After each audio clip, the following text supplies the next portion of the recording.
Ladies and gentlemen, welcome to On the Mic with Mike. It is the leading daily social enterprise business show in the area. I'm host Mike King, and I appreciate you being here with me. The views expressed to mine have no connection to, support of, or agreement with any other host. Information or ads on the station. I don't work for the station. My program just airs here on a daily basis. Join me as this cutting-edge show. We uplift the community and showcase RVA in a different way. The sounds you're listening to are emanating from the Mike King Biz studio. Well, really, they're coming to you today from the Common House at 303 West Broad. We are here in the theater, and that's where we are on Thursday. So shout out to the good folks at the Common House, which is the best co-working social club in the area. On the Mic with Mike, we highlight partnerships, people, social enterprise. We also talk to the game changers who are out there. I'd like to thank our show sponsors, Tom Childry, the credit card guy. If you're credit card merchant services, if you take credit cards, make sure you check out Tom Childry. He's been doing it for a long time. He is the best in the business. If you have, our second hour sponsor is Andy Taylor and Junk Luggers.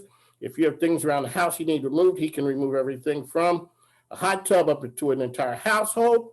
I always say he removes things, not people. Ooh. So if you want people gone, change the internet access or stop cooking.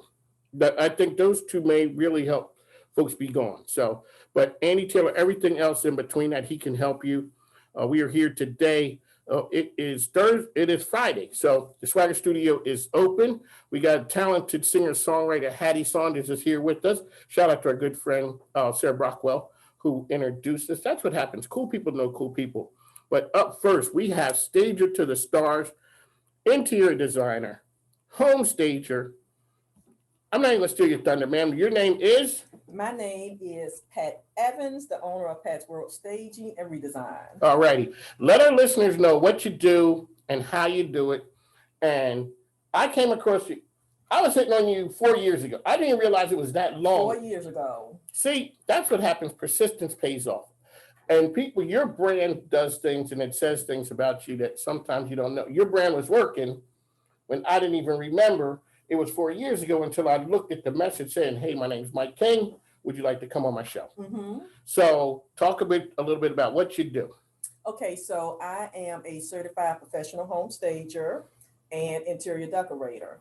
And so basically what I do is I work with home sellers, real estate agents, and investors. And I bring furniture into the home to show potential buyers how they can live in the home so that the clients that I work with, they get top dollars for those homes, even in the hot market. So houses are selling. All we hear houses are selling. You're helping them sell even faster. Selling faster. With more money. With more money. We always want more money because that's one of the biggest investments that we have. And so we want people to just capitalize on everything that they can get out of their home. So recently I was just minding my business and I look up and I see a house, a person who's on there and they're on the Tamron Hall show and they're saying, Pat Evans helped me blow up she made me look good. And it dawned on me, I got to talk to this lady. Let's talk about what you did. And as an interior designer, or not just a designer, but a stager, when you see people on TV, you see that background, you look at that and what do you say? Oh, Lord.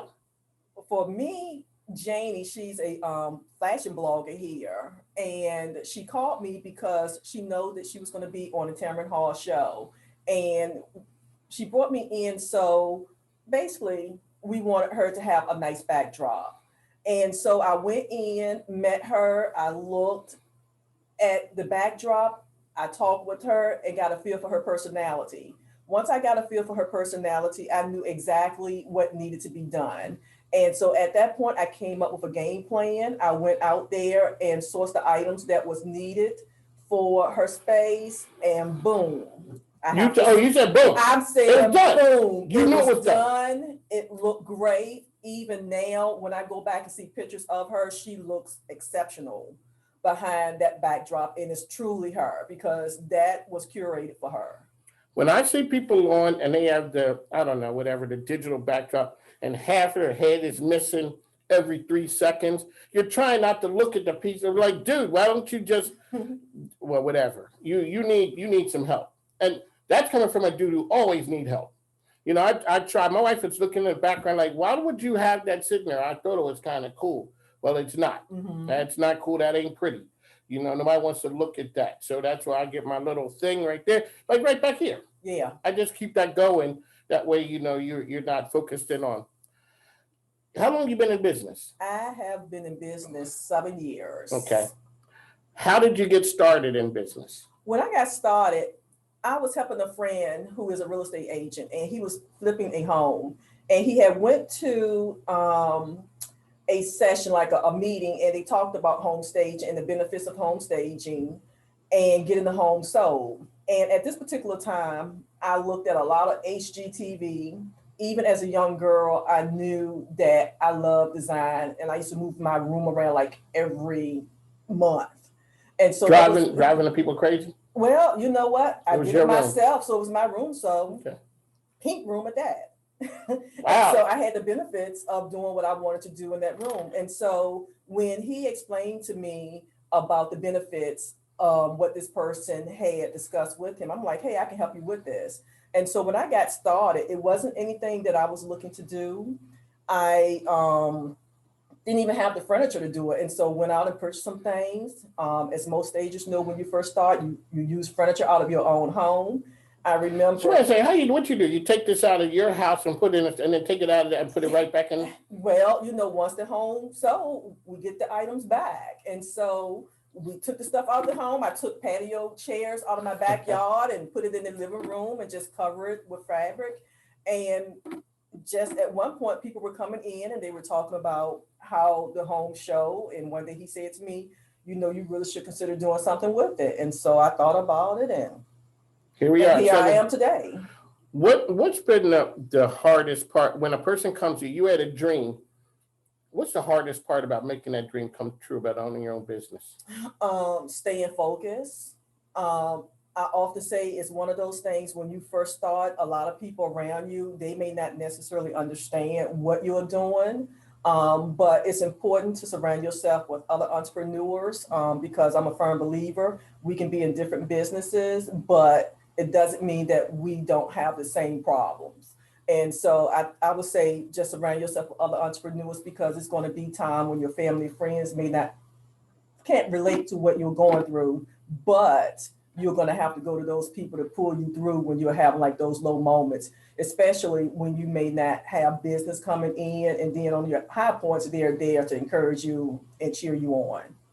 Name of the business again? Pat's World Staging and Redesign. And how can people find you besides it being on your car? Which I saw. We are on social media, and so you can locate us on Facebook, Instagram under Pat's World Staging and Redesign. We're also on LinkedIn because we do like working with our business owners, and even we just decorated a room, an office, I should say, for a client. And so we do work with the business owner. And so you can find me on LinkedIn under Pat's World Staging. And you can also find me under Patricia Evans. And if you need information, you can also visit our website at www.patsworldstaging.com or reach out to us at info@patsworldstaging.com. So what did your work showing up on Tamarind Hall, what did that feel like? It was great. I bet it was. It was great to have that opportunity and to be just on that platform, and that someone contacted me, and she contacted me because of references that people had given, because other people know our work. We take our work very serious. And so with my name being tied up into Pat's World Staging, I'm very serious about what I do and what we offer our clients. So you're real creative on the name of the business. It's one of those things. Kind of like me. I do what I have to do, and it's a passion for me, and so I just make it happen. Okay, so all of a sudden we were, you're in business about 5 years, then you're ready to just kill it for 2020. You know, you're going to be killing it. You're going to be good. And then Corona showed up. Corona showed up. Okay, Corona showed up and stayed with us. Okay, what'd you learn from during that time, and how did it change your business? Personally, on a personal level, just stay prayed up. That's the biggest and foremost for me, because these were scary times. It was not knowing what was going to happen, was the unknown. Okay. And so what that taught me in business is that you have to pivot to different different parts of your business. And so at that point, we converted over where we start doing like Zoom calls, and we did calls with clients over the phone and over the internet, because what was happening is the houses still were selling. And so people still needed to know, how do I position my home to get still top dollars in COVID, while, trying to be mindful of being safe while they allow people in the home. Prior to COVID, did you think that would work? That you'd be able to do what you do over the internet? No. No, nobody. I never thought about it. Nobody thought that we'd be able to connect with people over the digital space. Yeah, I mean, at that point, that became very important for us. And even on a personal level, because you wanted to stay in contact with people that you were interacting with already, and just making sure that they're okay in a human type way. And so it was the best thing that could have happened at that particular time, because it does pivot you to a different place. On the mic with Mike, ESPN Richmond, we bring the game changers to you. We're here on ESPN 106.1, 5 to 7 a.m. Pat Evans is here, stager to the stars. She can help you get your house sold. You can also give people tips on how to make their stuff look good. Oh, yeah. Again, we specialize in vacant staging, but on occasion we do go out there and we work with homeowners who's placing their home on the market. And so a lot of times what I do when people are placing their homes on the market, and when you live in your home, you should live in your home whichever way you want. But when you're putting your home on the market, you want to like scale it back and make it appeal to the masses of the people that's coming through. Okay, now, have you walked into the house and you looked up and said, "Oh Lord"? Oh yeah. Okay, well, when you say, "Oh yeah," you can't. Does that ever pop out before you could stop it? Like no. Okay. No. Did it ever come close? Maybe in my head, but not verbally. Mm. Not verbally, because again, people they're living the way they live, and it's one of those things. And I'm gonna tell this story really fast, because when we go in and we assist people who are living in their homes, I always say it's for a happy reason that they're selling. It can be sad reason, because sometimes we age over years. Of course, that's not something that we can stop. And so I remember having this client who had been in her home over 50 years. And so, when we come in there and we give advice, we don't want people to take that personal, because, we're saying, okay, you need to get rid of this or move this out. And so at that point, it becomes like an attachment. And so, being that they live in their home, I asked her, one of the things I said to her, "How do you feel about this process? Are you okay?" And she said, "Yes, I'm okay." And I said, "Well, how do you feel?" She said, "The years went by really fast." And so for me, I always is mindful. Where I'm mindful with the people that I work with in those circumstances, because again, see, we have. You're not gonna, you're gonna have me up there crying now. We are not doing that. I know, because the years go. The years go by really fast. They do. And so, I mean, we really have to be mindful of that when it comes to like helping people sell their homes, because again, we still want people to get top dollars, and that's money that they can use to the next chapter of their lives. Did she have the furniture with the plastic on it like when I was a kid? We had furniture with the plastic. We had pink walls. We had pink carpet. Now, pink carpet, I remember as a kid, my mother we were supposed to get something. And next thing you know, when my father came home, we had blue carpet and orange carpet. Like it was like this burnt orange. Hey, the 70s were the thing. The 60s, that some of those things don't need to come back. You're right. But at the time, whoa, that was the move. I bet when she had the pink carpet in there, it was like.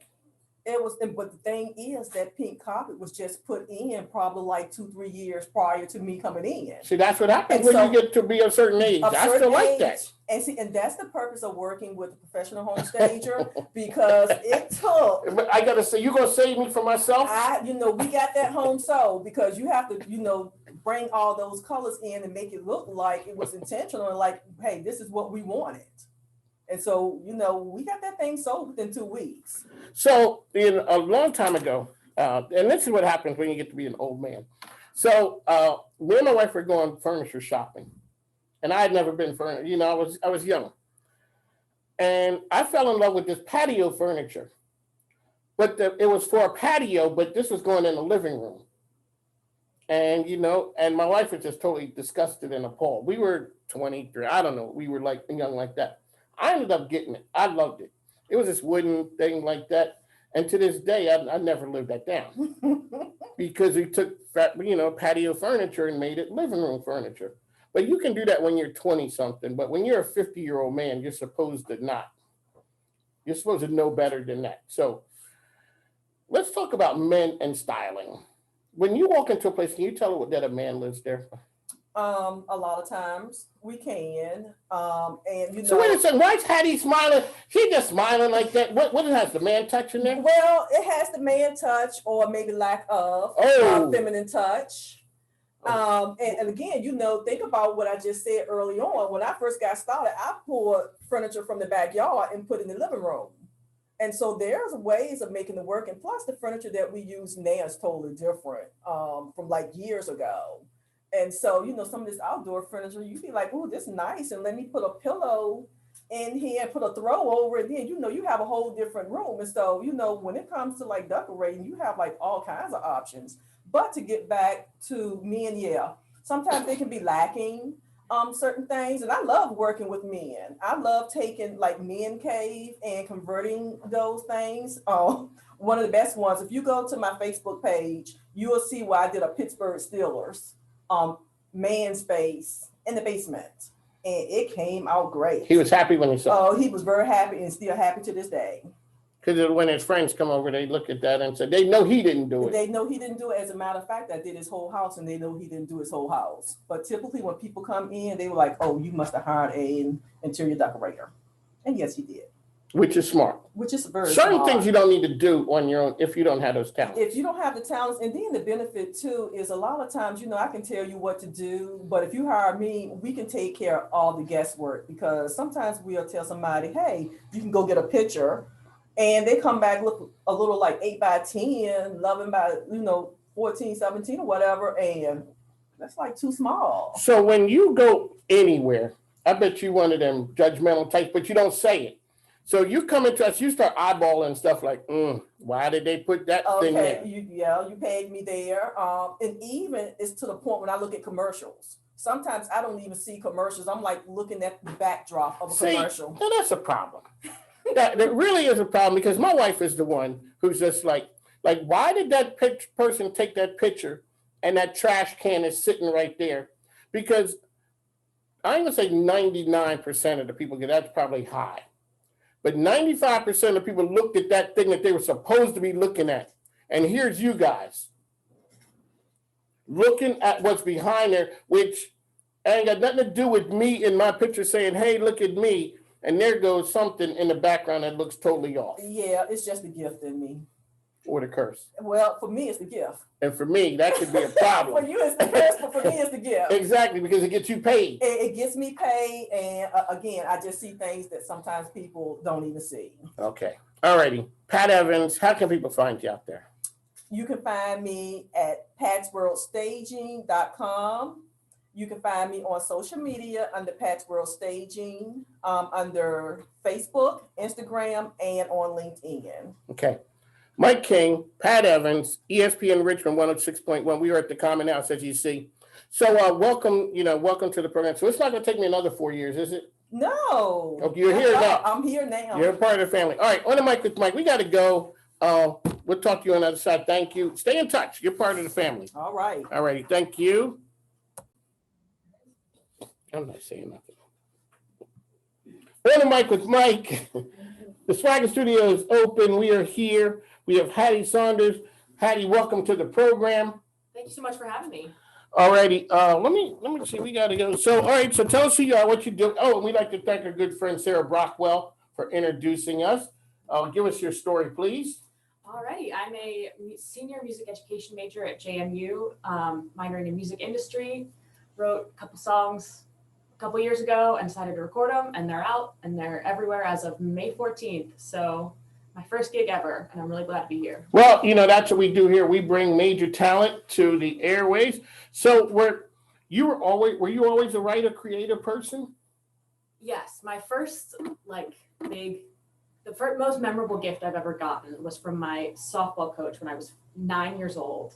And she gave me a copy of Taylor Swift's Fearless album. And she said, she writes songs and likes to sing like you do. And she has blonde curly hair like you do. And I think you're going to love this album. And then it's been in my car ever since. So life-changing gift for sure. But that kind of sparked it all. First song I ever sang was You Belong With Me off that record. And lifelong love of music from that point on. So are you like Taylor Swift and you write songs about ex-boyfriends and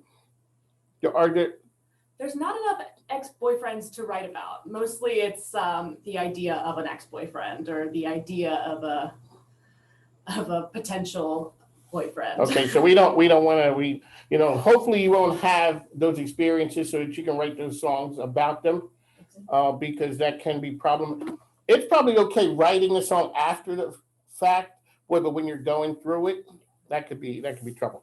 Okay, let's talk about your creative process. Okay.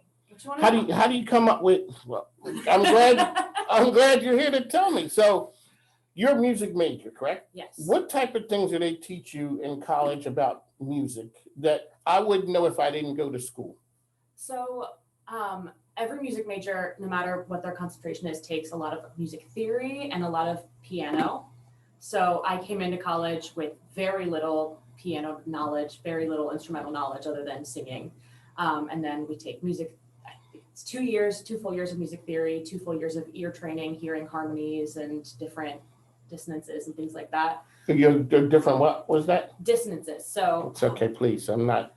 Music ed major here. So okay. Harmony is when notes sound good together. So it'd be like a major chord. And then dissonances are notes that don't sound good together. So like a second. Oh, I understand it. And I can hear when you hear that when it sounds odd. Right. Okay. So what's the process when you write a song? Do you get it all at once? It definitely depends on the day. Sometimes I will just kind of sit and go through a chord progression that I really like, and then it'll come to me and it's like, oh, I think this lyric would go well here, or something like that.